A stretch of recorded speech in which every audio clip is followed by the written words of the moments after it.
So hello everyone, myself Dr. Pavanpreet Kaur from Pearl Homeo Classes.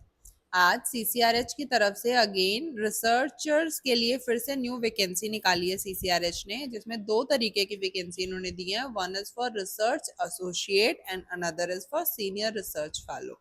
तो अपने इस video में बात करेंगे कि क्या इसकी डिटेल्स हैं इस वैकेंसी की, प्लस इसके साथ जब तुम इंटरव्यू के लिए जा रहे हो तो कौन सी इंपॉर्टेंट बातों का तुम इसमें ध्यान रख सकते हो ताकि तुम्हारा सिलेक्शन जो है वो श्योर हो सके. ठीक है, तो फर्स्ट अपने देखते हैं कि इसमें इन्होंने क्या क्या डिटेल दी है. एंड में मैं तुम्हें टिप्स दूंगी कि किस तरीके से इस वैकेंसी के लिए तुम ज्यादा प्रेफरेबल हो सकते हो. तो फर्स्ट पहले रिसर्च एसोसिएट के लिए इन्होंने क्या बोला है कि टोटल 3 पोस्ट दी हैं. इसमें जो पे स्केल देंगे ये 58,000 प्लस HRA देंगे पर मंथ, और इसका जो इंटरव्यू है वो 11 जून को रखा है. नेक्स्ट जो वैकेंसी है सीनियर रिसर्च फेलो की है, जिसमें टोटल 19 वैकेंसी दी है, जिसका इन्होंने कैटेगरी वाइज भी डिवीजन करा है. दो सीट्स इन्होंने SC को अलॉट करी है. 1 is for ST, 5 is for OBC and 1 is for EWS. इसके अलावा बाकी जितनी है वो जनरल कैटेगरी के लिए है. सीनियर रिसर्च फेलो का जो पे स्केल है वो 42,000 प्लस HRA रहेगा, और इसका जो इंटरव्यू का डेट है वो 12 जून है.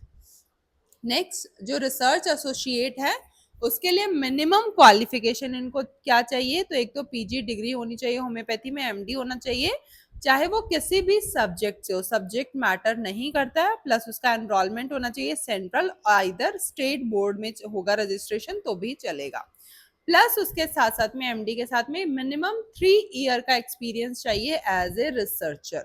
रिसर्च एक्सपीरियंस चाहिए इनको 3 साल का, तब उसको ये रिसर्च एसोसिएट की उसके लिए एलिजिबल होगा candidate. Next senior research fellow के लिए मिनिमम क्वालिफिकेशन BHMS स्टूडेंट भी इसको कर सकते हैं, but after BHMS minimum 3 years का रिसर्च एक्सपीरियंस होना चाहिए, तब वो स्टूडेंट इस पोस्ट के लिए एलिजिबल है. नेक्स्ट जिन स्टूडेंट्स ने PG कर लिए, जिन स्टूडेंट ने MD कर लिया, वो डायरेक्टली इस पोस्ट के लिए एलिजिबल है.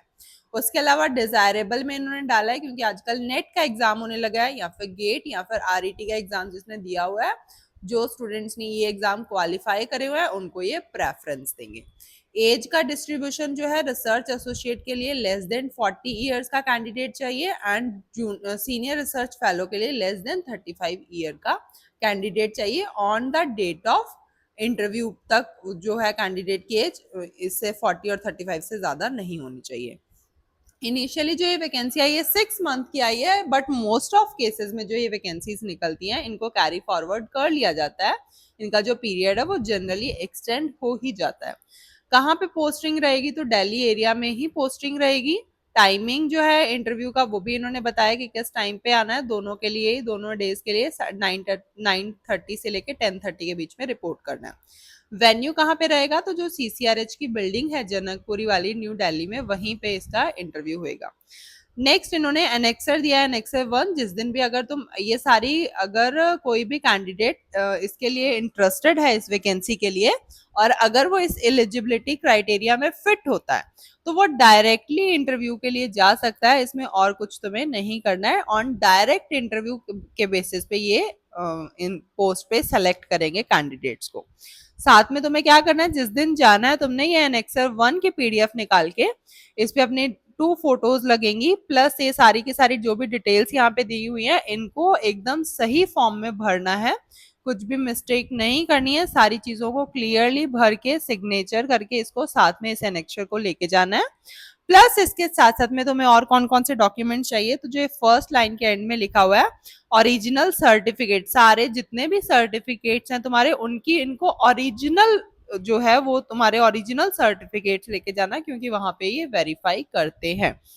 वेरिफिकेशन के बिना, ओरिजिनल सर्टिफिकेट के वेरिफिकेशन के बिना इंटरव्यू शुरू ही नहीं करते हैं. तो अगर ओरिजिनल नहीं लेके जाते हो तो भी तुम इंटरव्यू राउंड से बाहर हो जाओगे. क्वालिफिकेशन का, एक्सपीरियंस का marksheet, birth certificate and passport size photo अलग से भी लेके जाना, एंड उसके साथ साथ में अपना फोटोग्राफ जो है वो लेके जाना. ठीक है. नेक्स्ट इज, और क्या इसके लिए तुम्हें ध्यान रखना है कि ये सारी की सारी जो भी इनकी टर्म एंड कंडीशन है ड्यूरिंग द ड्यूटी टाइम, तुम्हें अगर ये सेलेक्ट करते हैं तो उस टाइम पे तुम्हें ये सब चीजों को फॉलो करना होगा. Eligible candidate will be determined as on the date of interview. Plus उसके साथ साथ में अगर इनको मतलब सेलेक्ट करने के बाद में भी अगर कैंडिडेट इनको सही नहीं लगता है तो भी ये क्या कर सकते हैं, उस कॉन्ट्रैक्ट को टर्मिनेट कर सकते हैं।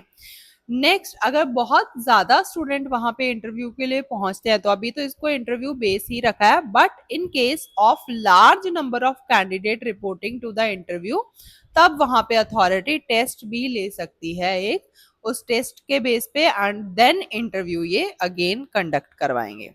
ठीक है।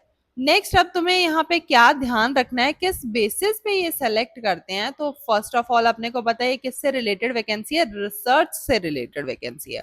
तो ऐसे स्टूडेंट जिनके पास में कई सारे पब्लिकेशन है, वो भी इंडेक्स्ड जर्नल की अगर पब्लिकेशन है, जैसे स्कोपस की, वेब ऑफ साइंस की, या फिर पबमेड की, ऐसे इंडेक्स जर्नल की जिनमें पब्लिकेशंस है, उन स्टूडेंट्स को ये प्रेफरेंस देते हैं।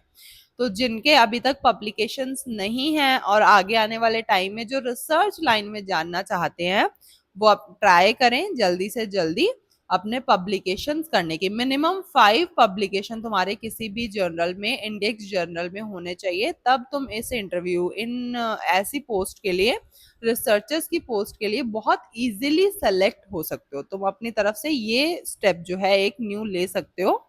Hope this will help you.